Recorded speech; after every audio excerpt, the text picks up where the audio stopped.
출애굽기 12장 15절부터 20절까지 제가 읽습니다. 너희는 7일 동안 무교병을 먹을지니 그 첫날에 누룩을 너희 집에서 제하라. 무릇 첫날부터 7일까지 유교병을 먹는 자는 이스라엘에서 끊쳐지리라.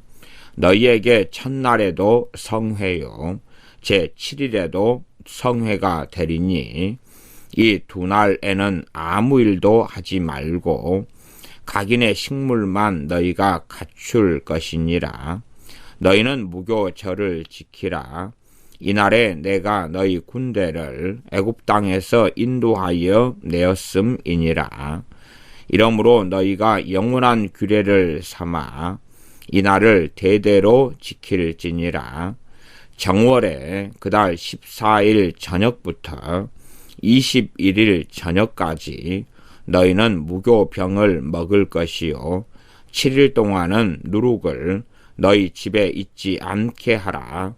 무릇 유교물을 먹는 자는 타국인이든지 본국에서 난 자든지 무론하고 이스라엘 회중에서 끊쳐지리니 너희는 아무 유교물이든지 먹지 말고 너희 모든 유하는 곳에서 무교병을 먹을지니라. 아멘. 무교절에 대한 말씀이 12장 15절부터 20절까지 나옵니다. 12장 17절에 보면은 너희는 무교절을 지키라 그렇게 말씀합니다. 무교절하고 유월절은 함께 갑니다. 유월절은 언제냐 그러면 14일 저녁이지요. 14일 저녁에 어린 양 1년 되고 흠없는 수컷 어린 양 혹은 염소를 잡아서 다 어린 양의 대표성을 가지고 있습니다. 잡아서 14일 저녁에 먹습니다. 구워서 먹고 그 피는 받아서 문틀의 옆과 양옆 그리고 위 이것을 좌우 설주와 임방 그럽니다. 거기에 피를 바르지요. 문틀의 좌우와 위에 피를 바르고 그리고 어린 양의 고기를 구워서 아침까지 남겨두지 않은 채로 다 먹어야 되고 함께 먹는 것이 무교병하고 쓴 나물 이렇게 세 가지를 먹습니다. 14일 밤부터 무교병을 먹고 무교병을 먹은 날부터 7일까지를 무교절이라 그럽니다. 그러니 무교절의 첫날이 바로 유월절이 되지요. 유월절.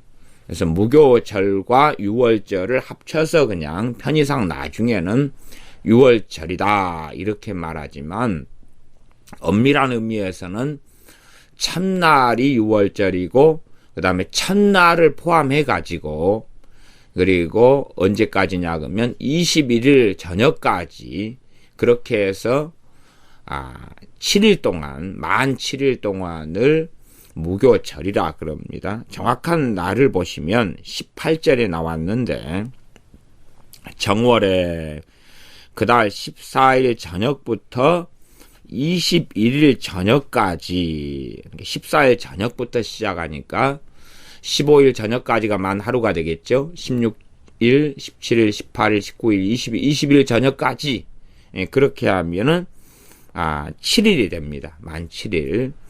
그때까지 너희는 무교병을 먹어야 한다. 이 무교병을 먹는 절기를 무교절이다 그럽니다.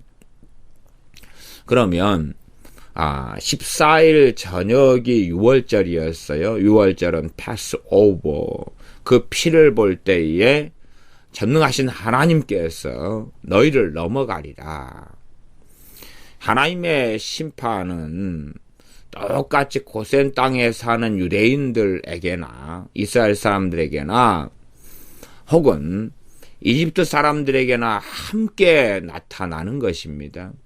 하나님의 심판은 같습니다. 그러지 어린 양과 어린 양의 피가 없이도 유대인들, 이스라엘 사람들, 다른 말로 히브리 민족이 하나님의 심판을 면제받은 것이 아닙니다. 그 앞에 있는 재앙부터는 셋째 재앙이 지나고 넷째 재앙부터인가요? 그때부터는 고센 땅을 구별하셔서 가만히 있어도 이집트 애굽 땅에 내리는 하나님의 재앙에서 면제를 받았어요. 면제를 받았어요. 근데 10번째 재앙은 장자의 죽음의 재앙이고, 그리고 짐승의 처음 난 것의 죽음의 재앙이에요. 거기에서 히브리 민족이 제외되거나 자동적으로 면제받은 것이 아닙니다.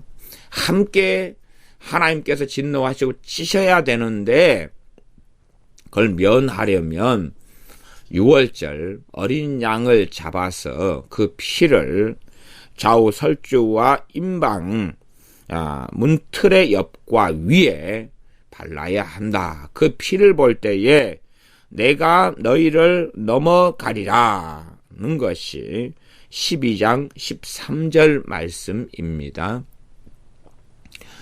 그렇게 6월절은 어린 양의 피를 통하여 나타나는 구원의 사건, 구원의 역사고, 우리 주 예수님의 십자가의 죽으심을 통한 속죄와 구원의 역사를 예표합니다.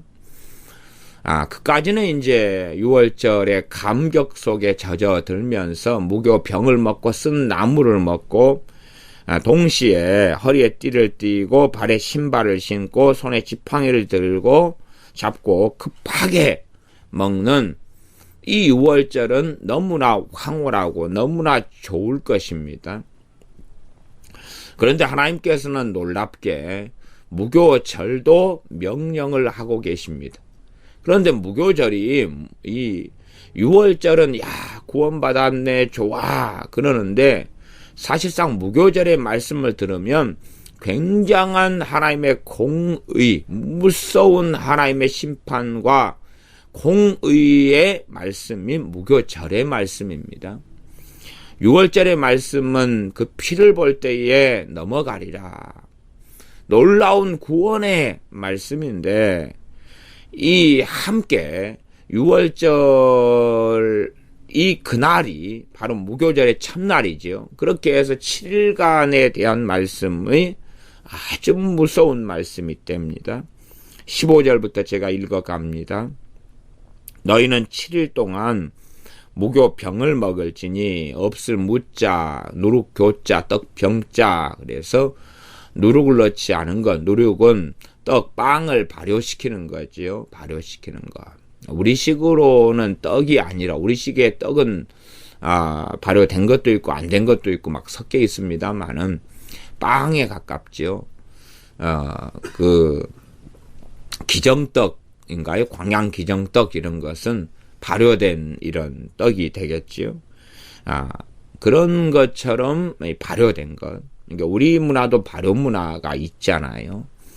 빵을 베이킹 파우더, 베이킹 소다 이런 걸 이용해서 발효를 시키는데, 그러한 발효시키는 걸 누룩이라 그럽니다.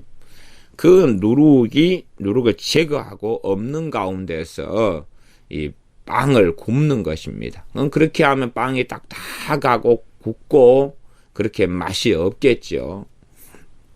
그러한 빵을 먹을지니 먹어라. 그 첫날에 누룩을 너희 집에서 제하라. 무릇 첫날부터 7일까지 유교병을, 누룩이 든 빵을 먹는 자는 이스라엘에서 끊쳐지리라. 이게 무서운 말씀입니다. 하나님은 좀 너무 심하시다.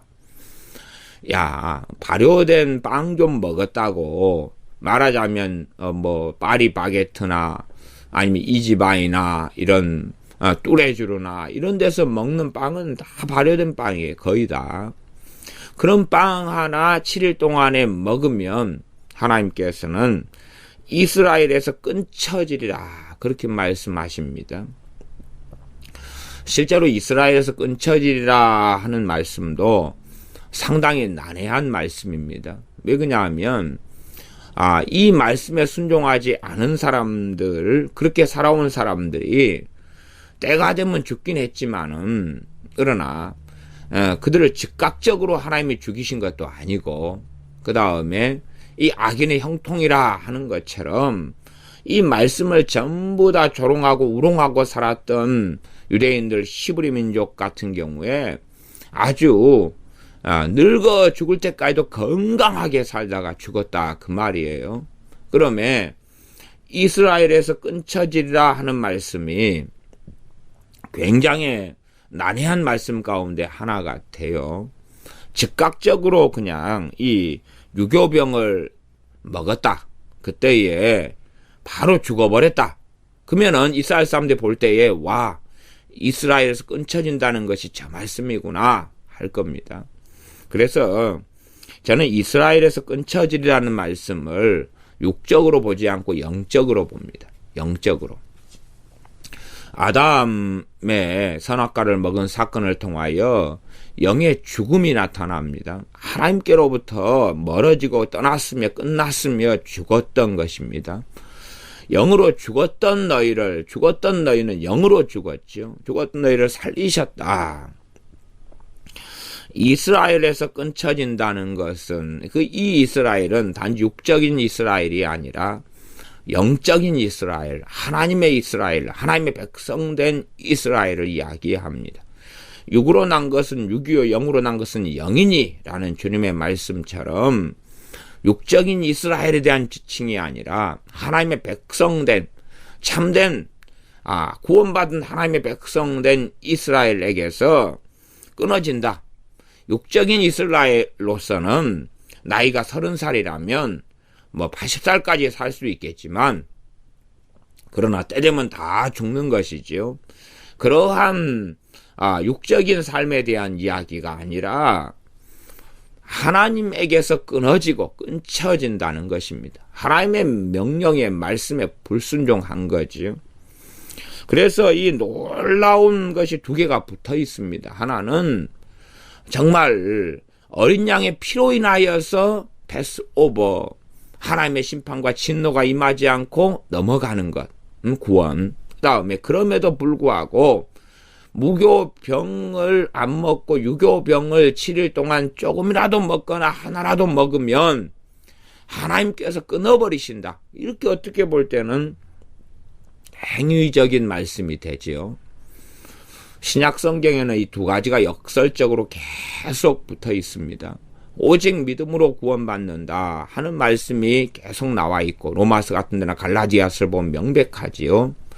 또 하나는 다 주여 주여 하는 자마다 하나님 나라에 들어오지 않고 그 뜻대로 행하는 자라야 들어오리라. 아버지의 뜻대로 행하는 자라야 들어오리라. 이 부류의 말씀이 있습니다. 그래서 이 두 가지가 함께 있는 것처럼 이 유월절과 무교절이 함께 공존합니다. 무교절은 유월절에 구원받았어요. 그죠? 구원받은 사람이 둘째 날 돼가지고 무교병이 아니라 유교병을 먹었다고 칩시다. 구원받았는데 어찌 됩니까? 이제 이스라엘에게서 끊어집니다. 하나님에게서 끊어지죠. 그러니 구원을 상실하는 것이 그대로 이 무교절에가 나왔습니다. 그래서 이 무교절과 유월절이 함께 있는 건 정말로 놀라운 말씀입니다. 사람들은 보통 이 무교절을 유월절에 포함시켜버리고 실제로 구약의 이스라엘 백성들 같은 경우도 유월절의 중심에 의미를 두었지 무교절은 굉장히 약화시켰거나 유월절 안에 포함시켜서 덮어버린 경향성이 아주 강했습니다.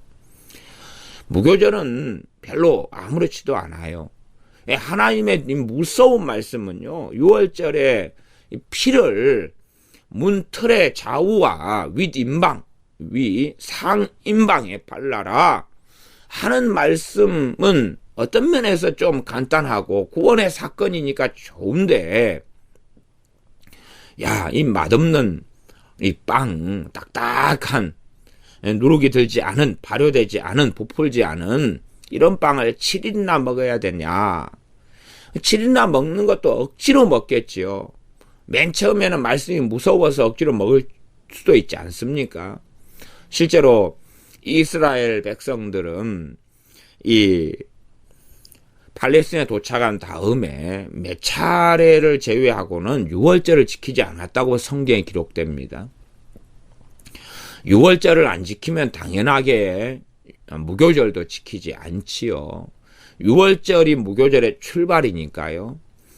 참날에 유월절 어린 양을 먹고 쓴 나물을 먹으면서 함께 무교병을 먹으면서 무교절이 시작되는데 유월절을 안 지켰으면 무교절을 지킬 수가 없는 거죠.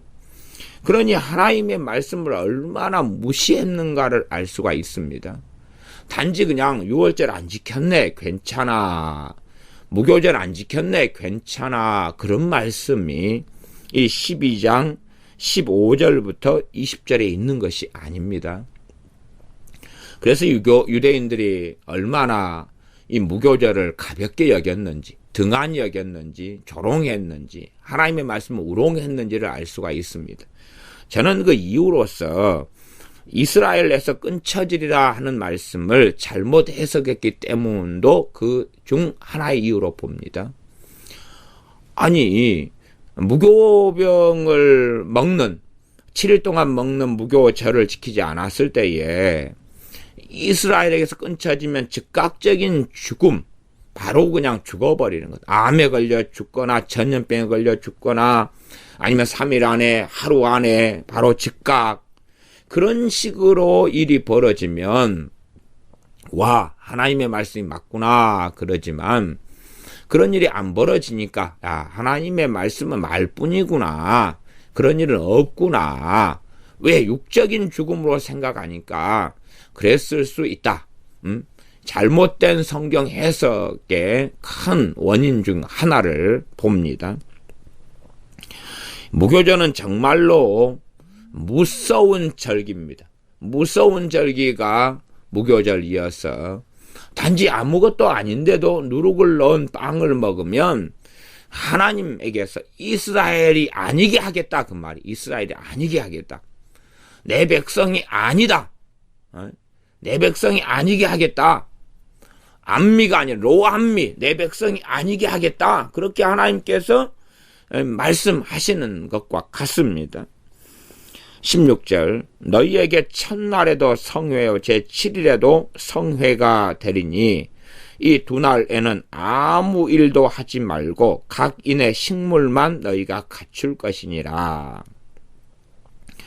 첫날에 밤에 이 무교병을 먹었으니까 성회로 모이려면 밤은 어렵겠지요. 지금같이 공설 운동장이 있거나 환한 점등이 있거나 그게 어려우니까 첫날 14일 밤에 시작해서 이제 밤이 지나고 낮에 성회로 모였습니다.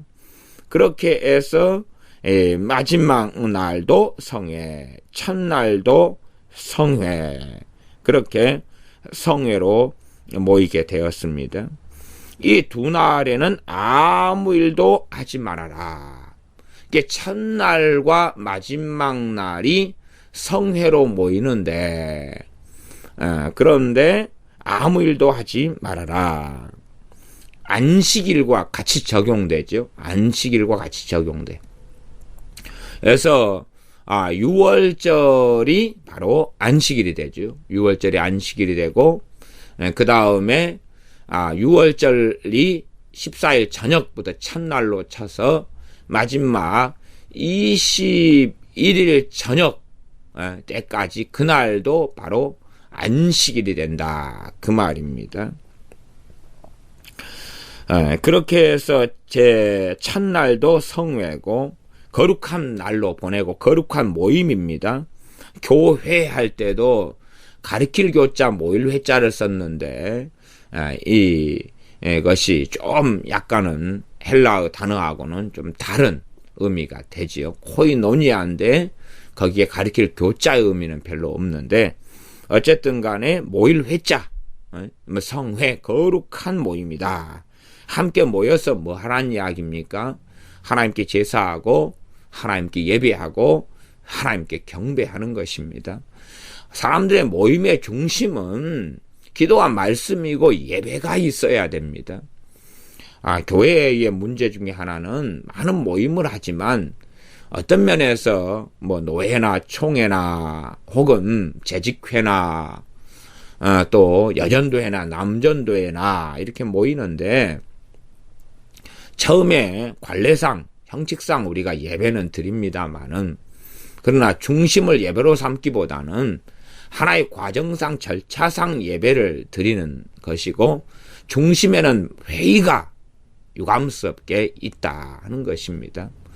물론 현대 사회화 될수록 뭐 전회의록 낭독도 해야 되고 회원 호명 전명도 해야 되고 또한 안건 가지고 토의도 해야 되고 갑니까 아닙니까 그리고 여러 가지 논의하고 또 이단에 대한 문제도 논의하고 막 하는 논의는 필요할 것입니다. 그러나 첫째는 이제 그런 형식과 절차보다는 사람들의 마음속에 성회로 모이는 것, 그래서 노회를 성노회라 그러고 총회를 성총회라 그럽니다. 실제로 교회에서 모이는 공동의회나 혹은 재직회나 당회원들이 당회로 모입니다. 당회원들이 당회로 모입니다. 그 당자는 우리가 일반적으로 생각하시면 예배당 할 때 그 당자를 이해하시면 낫습니다. 그렇게 해서 당회원들이 당회로 모이고 하는 모임의 가장 중심은 하나님을 예배하는 것, 하나님을 경배하는 것이 있어야 됩니다. 그러나 유감스럽게 회의가 사람의 의견을 나누고 의사를 묻고 하는 것이 중심이 되어집니다. 하나님께서는 중심을 감찰하시지 않습니까?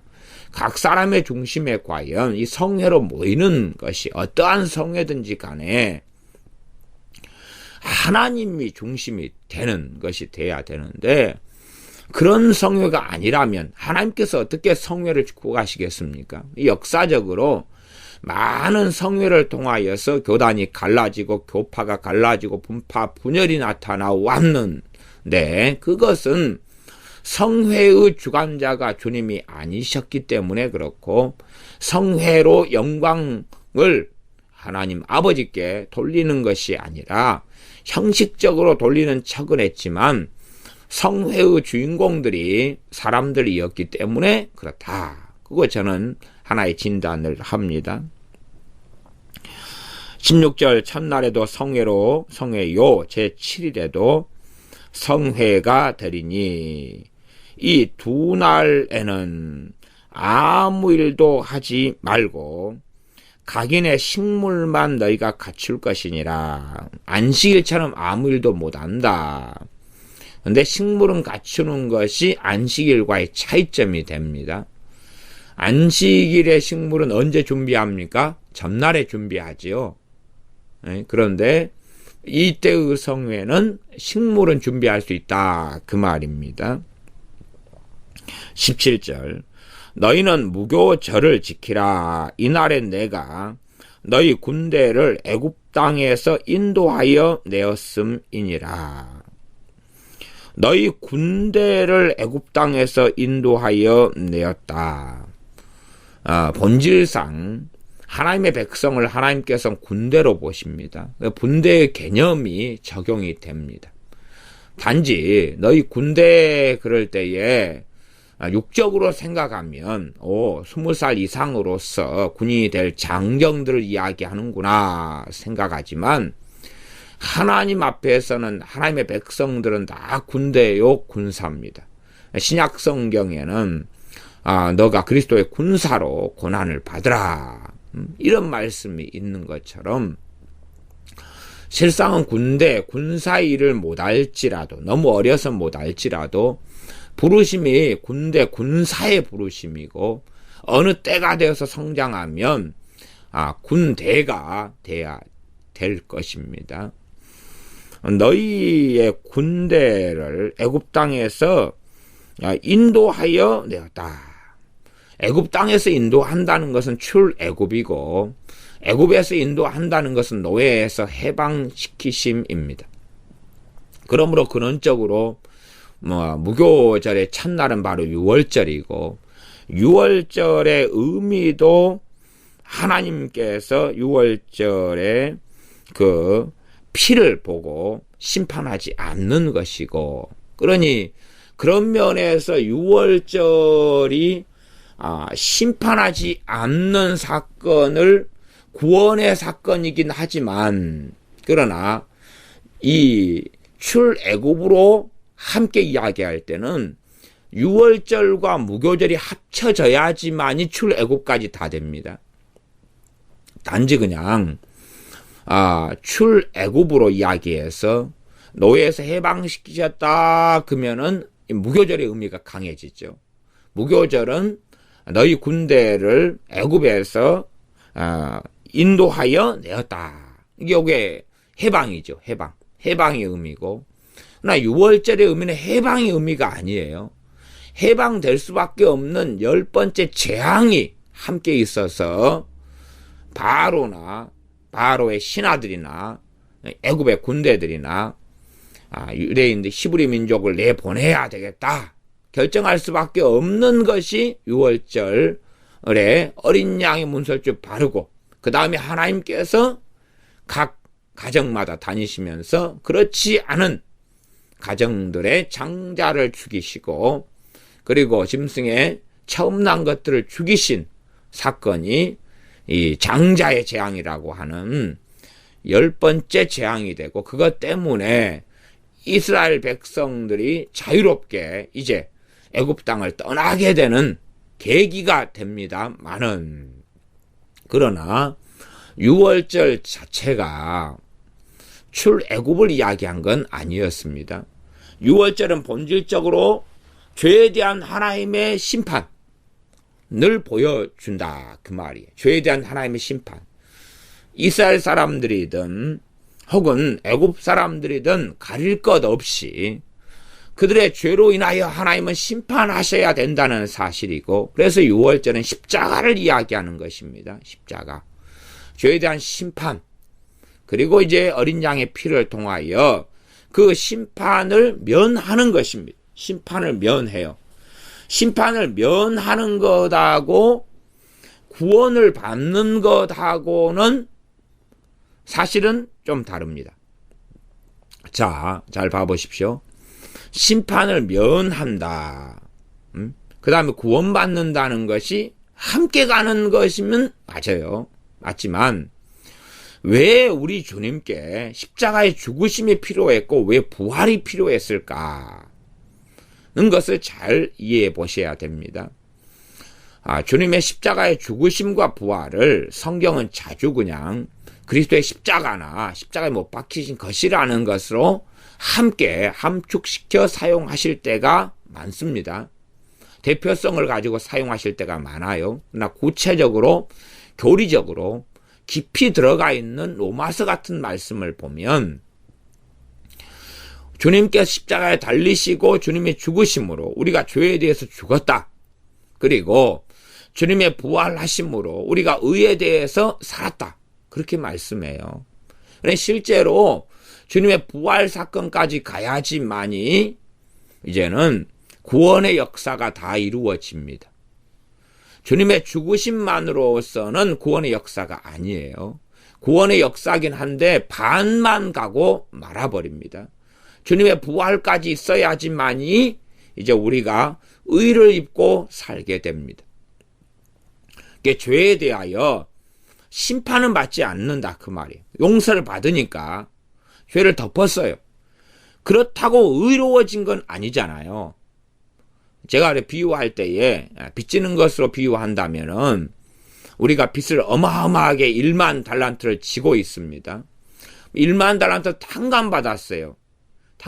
탕감받으면 이제 빚이 하나도 없지요. 뭐 없으면은 거지 아닙니까? 물론 빚이 있어도 재산을 가지고 사는 사람도 있습니다만은 그냥 본질상 이야기해 봅시다. 내가 어마어마한 빚을 지고 있다가 이것이 다 없어졌어요. 없어진 사건이 유월절의 사건이고 주님의 십자가의 사건입니다. 빚이 다 탕감받았어요.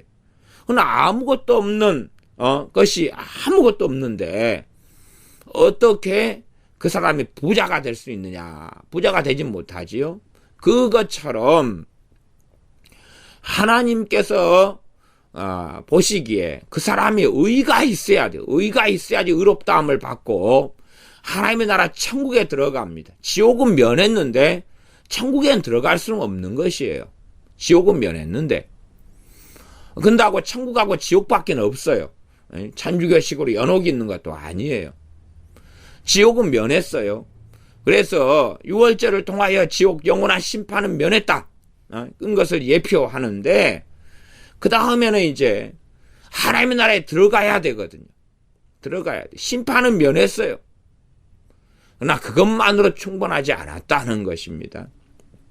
그래서 무교절을 설명할 때에 어떤 사람들의 이해는 유월절을 무교절로 이해해가지고 이제 물론 나중에 무교절과 유월절을 합친 이해가 있다는 이야기는 제가 말씀드렸습니다. 그러나 지금 출애굽기 12장의 본문을 정확히 보면서 출애굽기 12장의 말씀에서 설명하는 것입니다.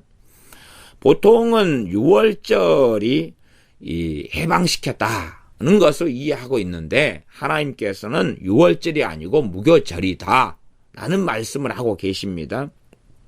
다시 12장 17절을 읽으면 너희는 무교절을 지키라. 이날에 내가 너희 군대를 애굽 땅에서 인도하여 내었음이니라. 무교절의 이날에 내가 너희 군대를 애굽 땅에서 인도하여 내었음이니. 이렇게 급하게 이제 띠를 띠고 신발을 신고 먹은 다음에 출애굽하지요. 출애굽해요. 그러니까 유월절은 이렇게 먹고 피를 바르고 그 피를 볼 때 넘어가고 이게 유월절이에요. 유월절은 그리 되면 끝난 거예요. 이제 어린 양을 잡아서 피를 문설주와 임방에 발라요. 그리고 어린 양을 먹어요. 그 다음에 아침까지 남았으면 이걸 불태워요. 그 유월절은 끝나요. 어떤 면에서 유월절은 14일 날 때까지 어린 양을 10일 날에 준비해가지고 1월 10일 날 준비해서 14일 때까지 보관했다가 어린 양을 잡아요. 그리고 이제 어린 양의 피를 받아서 바르고 그리고 어린 양의 고기를 구워서 먹습니다. 내장까지 다 해서. 그래서 6월절은 끝나요. 그 다음에는 무슨 절기냐 하면 무교절이다 그 말입니다. 누룩 넣지 않은 무교병을 그 6월절이 되는 그날부터 7일 동안에 먹는 절기가 무교절이고 그러니 6월절이 끝나고 그리고 6월절 음식을 다 먹은 다음에 그때에 탈출을 합니다. 탈출보다는 이제 재물을 막 그 전에 폐물을 받아가지고 떠나는 거지요. 애굽을 떠나는 것입니다. 노예에서 해방되는 것입니다. 겉으로는 노예에서 해방되지만은 구원의 사건, 구원의 역사가 나타난 것입니다. 무교절과 유월절의 연관성하고 차별성은 꼭 이해하고 계셔야 됩니다. 왜냐하면 절대 단순하고 가벼운 말씀이라면 무교절을 안 지켰다고 누룩을 넣은 것을 먹었다고 하나님께서 이스라엘에게서 끊어버리겠다, 제거해버리겠다 하는 말씀을 하나님께서는 반복하고 계십니다. 12장 19절에 보시면 12장 19절 심지어는 7일 동안은 누룩을 너희 집에 있지 않게 하라. 무릇 유교물을 먹는 자는 타국인이든지 본국에서 난 자든지 물론하고 이스라엘 회중에서 끊쳐지리니. 타국인이 왜 이스라엘 회중 안에 있습니까? 하나님을 섬기고 믿기 때문에. 그래서 이방인이면서 하나님 백성이 되어진 사람들을 이야기합니다. 이런 사람들이라고 해서 예외가 되지 않는다. 또한 본국에서 난 자, 이스라엘 태생부터, 심지어 우리식으로 하면 모태신앙, 이런 태생부터 이스라엘인 사람이라고 해서 누룩이 든 유교물, 누룩이 든 발효가 된 빵을 먹는 사람은 그런 사람은 이스라엘 회중에서 끊쳐지리라. 이런 말씀을 반복하여 하고 계십니다. 그래서 너희는 20절에 아무 유교물이든지 먹지 말고 너희 모든 유하는 곳에서 무교병을 먹을지니라. 7일 동안은 어디에 가서 식사하고 밥을 먹든지 간에 유교물은 안 된다는 것입니다. 누룩이 발효된 것들은 안 된다는 것입니다. 15절로 돌아갑니다. 15절에 7일 동안 무교병을 먹는데 첫날에 누룩을 너희 집에서 제하라. 누룩을 제하라. 누룩을 제하라. 그렇게 말씀합니다. 누룩을 제하라. 누룩을 제거해야지 그 누룩을 사용하여서 이 유교병을 만드는 어리석은 일이나 너무 무교병이 맛이 없으니까 조금 발효를 시키면 어떨까? 그런 유혹을 피할 수 있겠습니다. 누룩을 제하라. 어떠한 누룩도 집에 없도록 제거해라. 그 다음에야 무교병을 만들어서 먹어야 한다. 유교병을 먹는 자는 이스라엘에서 끊쳐지리라. 도대체 하나님께서는 무슨 말씀을 하시려고 이 난해하고 어려운 말씀을 하셨는가? 그냥 우리나라 사람들이 추석이나 설날, 구정 같은 명절을 보내는 것처럼 이스라엘의 절기는 이스라엘의 명절인데 그냥 야 며칠 동안의 명절로 보내라. 재밌게 보내고 즐겁게 보내고 노예에서 해방된 것을 기념하는 명절이니까 감사하고 먹고 싶은 거 다 먹고 흥청망청 재미나게 즐겁게 잔치를 벌여라. 그러면 이해를 해요.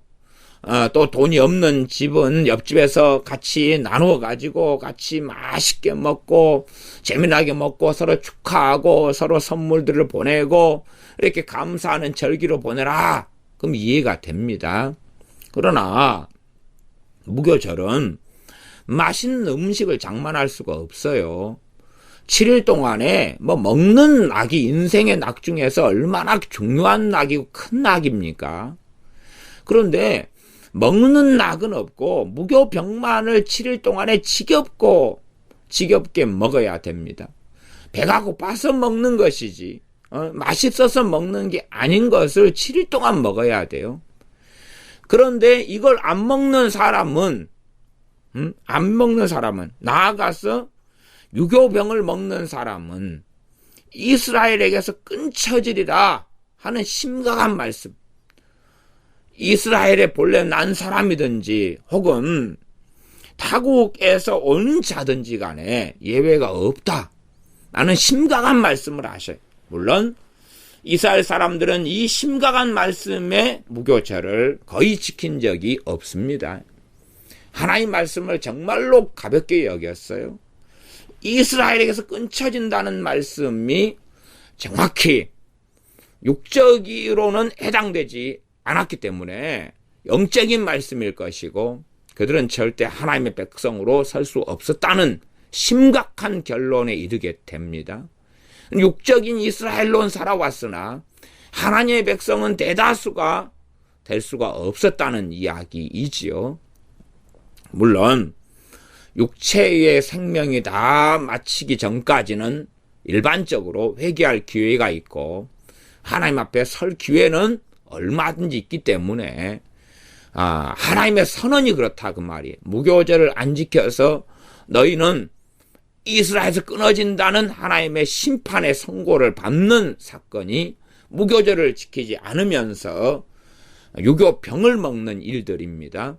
그런 선고를 그러나 하나님의 용서도 받을 수 있다는 것은 당연히 우리가 알 수 있는 부분입니다. 그렇지만은 하나님의 말씀이 얼마나 이것이 무섭고 엄정한 말씀인지 기억해야 됩니다. 6월절과 무교절이 합쳐져 가지고 구원의 사건, 우리 주님의 십자가와 부활에 대한 구원의 사건의 전모가 드러납니다. 전체를 사실은 예표하는 것이 되어집니다. 그러지 단순하게 그냥 6월절로 패스 오버, 그 피를 볼 때 넘어갔다. 그래서 아이고 살았네 하지만 사실상은 이 살았네 해도 아직도 노예 신분 아닙니까? 아직도 이 애굽 땅 고센 땅의 노예로서 있는 것입니다. 아이고 살았네 하는 것은 6월절이 없을 때도 아이고 살았네 그리고 살아왔습니다. 그러나 이제 6월절은 어떤 날이냐 그러면 하나님의 심판의 날이 6월절이었습니다. 6월절은 하나님의 심판의 날이었습니다. 이집트 땅에 사는 이스라엘, 이집트와 거기에 사는 이스라엘을 다 포함하여서 그들의 심판을 대표성으로 심판하셨는데, 장자와 짐승에 처음 난 것이 대표입니다. 우리의 장자를 하나님께 드리는 것은 가족을 전체 대신하여서 드리는 것을 이야기하고, 레위지파를 선별하고 구별한 것은 이스라엘 백성 전체를 대신하여 레위지파를 하나님께 드리는 것이었습니다. 이 이집트에 대한 하나님의 심판이 6월절 14일 밤에 벌어진 것입니다. 그때에 피를 바른 다음에 하나님의 심판에서 면제받고 하나님의 심판을 피해가게 됩니다. 어린 양의 피로 인하여서 그렇다.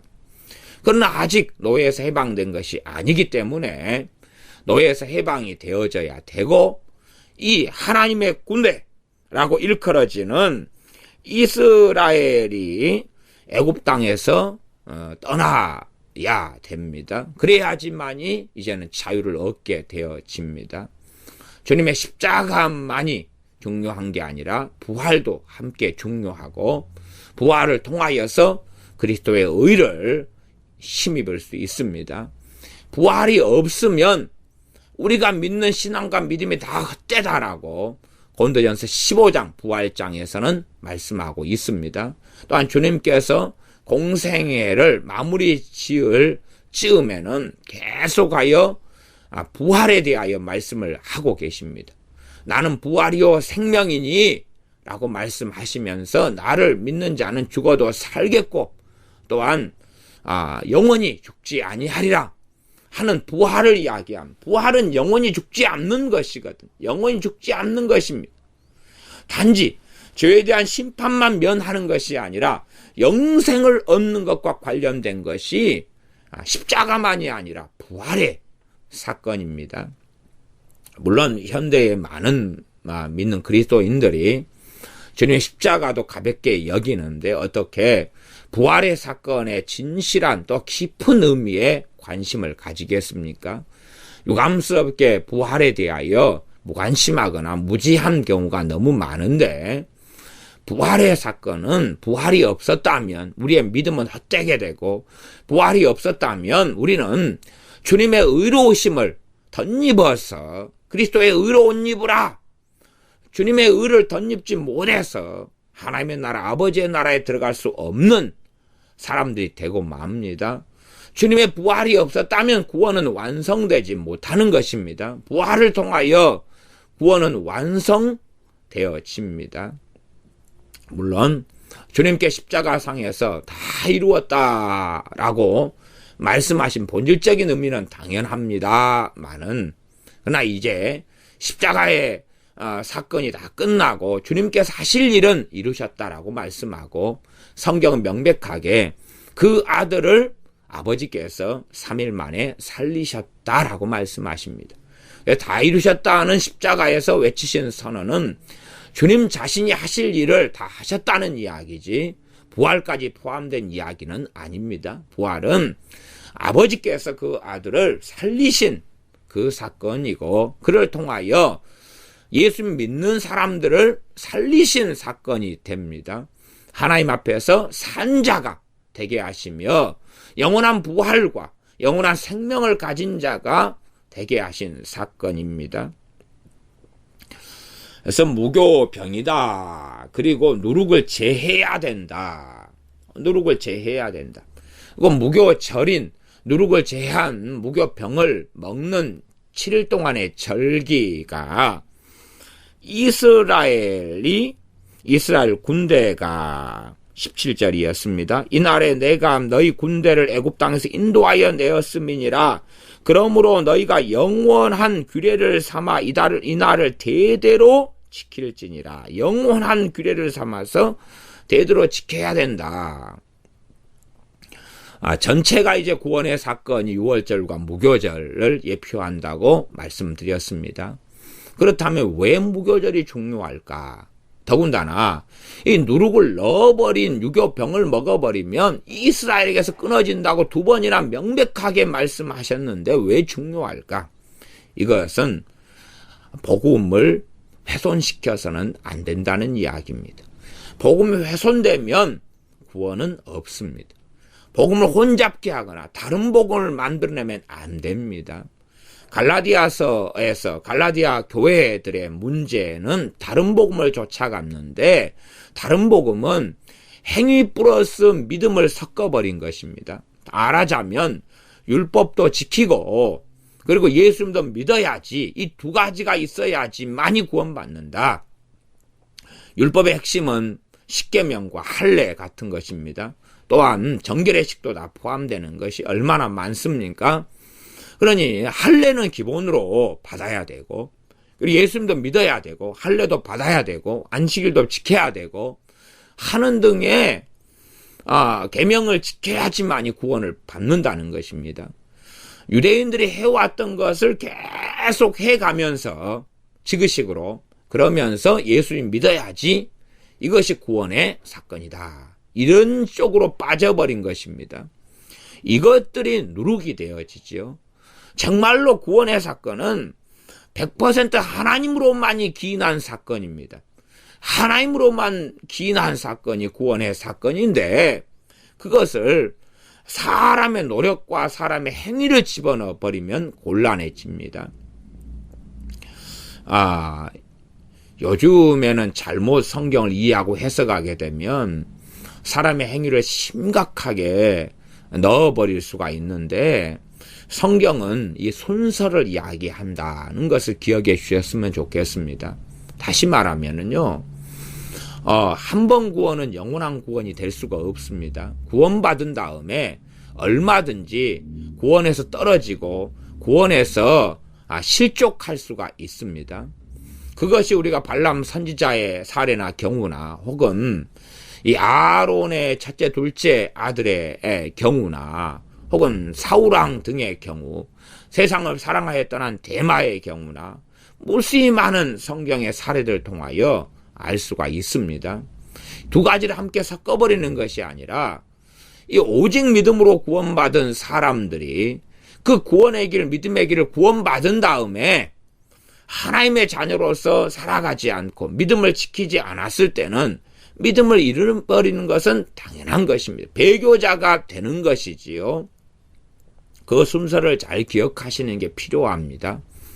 1만 달란트 비유로 주님이 말씀하셨는데 1만 달란트를 탕감을 받습니다.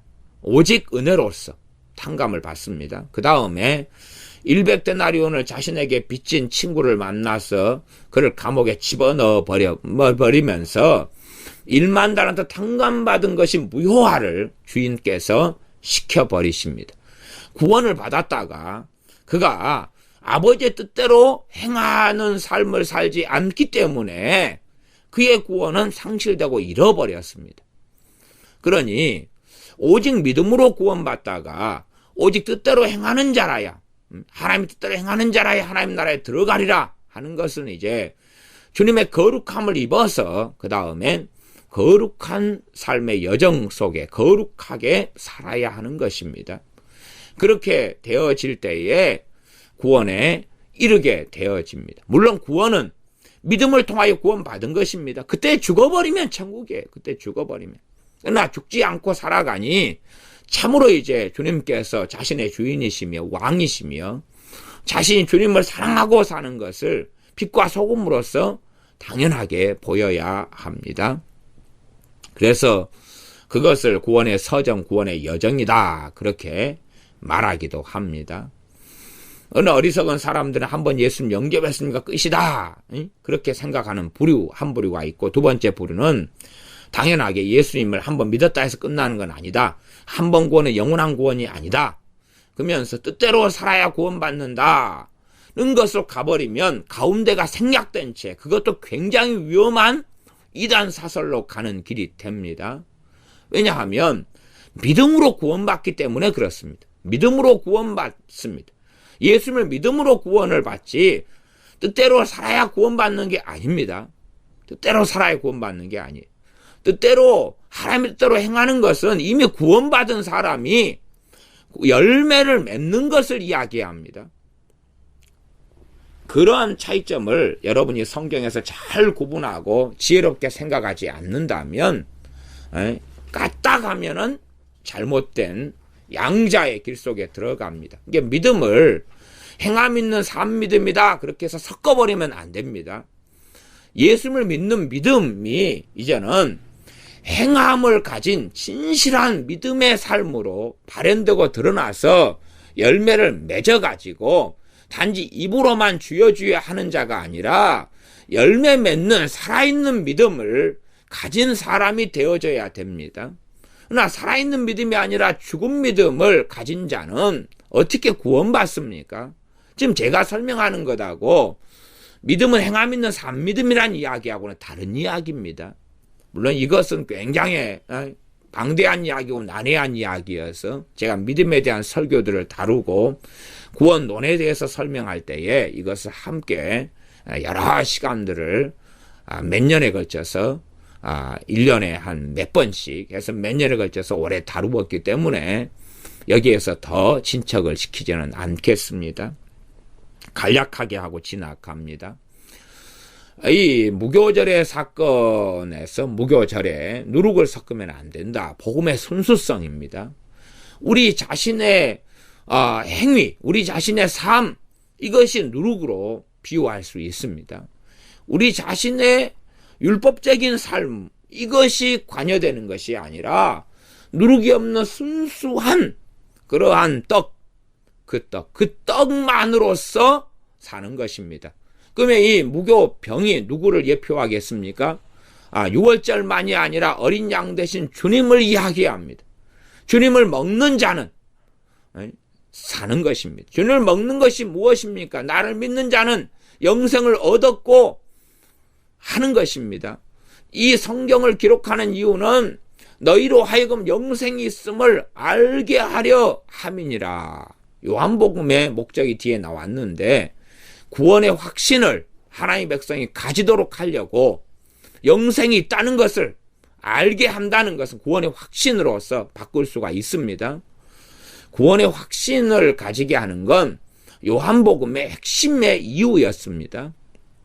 그러나 종교인들이 구원의 확신을 가졌어도 곤란하겠죠. 그러나 참으로 주님의 백성이 구원의 확신이 없다면 오히려 그것은 심각한 말기 암과 같은 것이어서 종국에는 그들의 믿음은 무너져버리고 많은 결과를 얻습니다. 구원의 확신을 지혜롭게 잘 다루어야지 무조건 종교인들에게 구원의 확신을 시키는 여러 교회들의 문제에 있어서 구원의 확신을 공격해서는 안 됩니다. 구원의 확신은 정말로 중요합니다. 그러나 구원의 확신을 안 가져야 될 사람들에게 시키는 것은 그건 불법이고 악함이고 교회를 무너뜨리는 걸로 가기 때문에 어떠한 사람들이 구원의 확신을 가져야 되는지 도와야 되고 참으로 예수를 믿는 사람들에게 구원의 확신을 가지게 도와야 되고 주님을 믿는 척하지만 동의적인 믿음이고 진실한 믿음이 아닌 사람들에게는 구원의 확신이 아니라 얼마나 그들이 위험하고 어리석은 자리에 서 있는지를 가리키는 것이 맞겠습니다. 천주교의 잘못된 교리는 믿음 더하기 행함을 가져야지 구원을 받는다. 이게 천주교의 이단 사설이고 잘못된 교리입니다. 요즘에는 이것과 함께 가는 사람들이 많아요. 참된 믿음의 결과가 이 구원을 가져오고 그 다음에 열매, 행함을 가져옵니다. 우리 열매를 맺어야 되는 사람들입니다. 어떤 사람은 예수를 믿은 다음에 열매 맺을 시간도 없이 돌아가시는 사람들도 있습니다. 임종사역 같은 것에 관여해 보면 오늘 예수님을 영접한 다음에 몇 시간 뒤에 돌아가시는 참으로 그냥 말로 다 할 수 없는 마지막 인생 대역전을 하시면서 가시는 분들도 있습니다. 그들은 행함으로써 어떻게 할 수가 없지요. 제가 경험한 어느 할머니 같은 경우도 그날 저녁에 복음을 식물인간 상태가 돼서 제가 전하게 되었습니다. 그분 식물인간 상태고 더군다나 의식이 왔다 갔다 하는 상태의 할머니셨고 90이 다 되신 분이셨는데 복음을 전해달라는 부탁을 듣고 가정에 갔는데 가기 전에 주님께서 그대로는 안 된다고 제게 1시간 이상을 기도를 시키셨던 일이 있습니다. 그리고 이제 가서 의식이 왔다 갔다 하는데 의식이 들어왔는지 나갔는지를 도무지 모르게 되는 상황이었습니다. 기도하면서 복음을 전해서 복음을 탕자의 이야기, 탕자의 비유를 통해서 복음을 증거했는데 복음을 듣는 중에 그분의 얼굴이 환해지면서 시커먼 얼굴이었는데 환해지면서 눈에 눈물이 흘렀습니다. 그래서 이분이 주님을 영접하셨구나. 영접 기도를 굳이 한 것도 아니고 복음을 전한 것이에요. 주님을 믿은 것, 구원의 사건이 벌어졌다는 것을 알았습니다. 그러나 아직 말도 못하고 식물인간 상태입니다. 그리고 한 밤 11시까지 있다가 왔는데 조금 있다가 돌아가셨다는 연락을 받았습니다. 그분은 식물인간 상태에서 주님을 믿고 영접한 다음에 몸도 꼼짝 못하고 말도 못하는 상태에서 돌아가셨으니 정말로 열매가 어디 있겠습니까? 열매가 없지요. 그러나 오직 믿음을 통하여 구원받는 것을 우리는 알게 됩니다. 주님 옆에 있던 한편 강도가 주여 당신의 나라에 임하실 때 나를 기억하소서 할 때에 너가 오늘 나와 함께 낙원에 있으리라 말씀을 주님께서 하심으로 그는 구원을 받게 되었습니다. 한편 강도가 도대체 무슨 열매를 맺었겠습니까? 그 한편 강도는 다른 편에 달린 강도와 같이 십자가에 달릴 때부터 주님을 모욕하고 저주하고 욕했던 사람입니다. 그렇게 하다가 도중에 마음을 바꾸어서 한참 주님을 욕하고 저주하다가 이건 성경에 나와 있습니다. 그러니 성경 확인하시면 될 일이고 이제 어떤 어리석은 사람들은 행함 있는 믿음이나 산 믿음이나 이걸 이야기하는 사람들은 그 한편 강도가 감옥에 갇혔을 때부터 이미 회개하고 있었다는 얼토당토하는 성경하고 다른 이야기를 주장하는데 그건 자기 합리화일 뿐이고 거짓된 이야기입니다. 그 한편 강도가 잠깐 동안의 마음을 돌이키고 그러나 십자가에 매달려 있었기 때문에 도대체 무슨 열매를 맺는단 말입니까? 기껏해야 다른 편 강도한테 야야 그런 못돼 먹은 이야기 하지 말아라 제재한 것이 답니다. 그러고 주님에 대하여서 제대로 된 신앙 고백도 한 것이 아닙니다. 그러나 구원의 사건이 일어났고 그 한편 강도는 아버지의 나라의 주님과 함께 들어가게 되었습니다. 무교절은 한편으로는 정말로 엄정하고 무서운 절기입니다. 가볍게 여겨서는 안 될 절기고 누룩을 넣은 것을 먹을 때는 이스라엘에게서 끊어진다고 하나님께서는 2번이나 명시적으로 말씀하셨던 절기가 됩니다.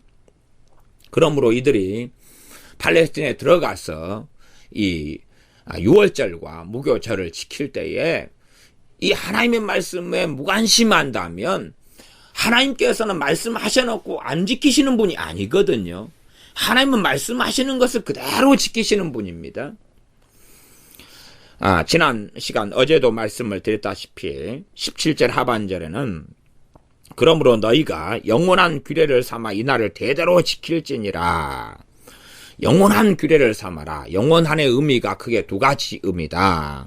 히브리 상으로는 14절에 영원한이 올람이고 이 17절에 영원한은 르올람인데 올람인데 영원한의 의미가 첫째는 영원 그런 의미고 두 번째는 어느 긴 시간을 이야기하는 영원 2가지 의미가 있다 그랬습니다. 어느 한정된 가운데 긴 시간하고 영원 2가지 의미로 쓰이는데 첫 번째 이제 영원하다는 것으로 볼 때에도 우리가 주님의 십자가 사건을 통하여서 이 유월절과 무교절이 성취가 된 것입니다. 성취가 되어졌어요.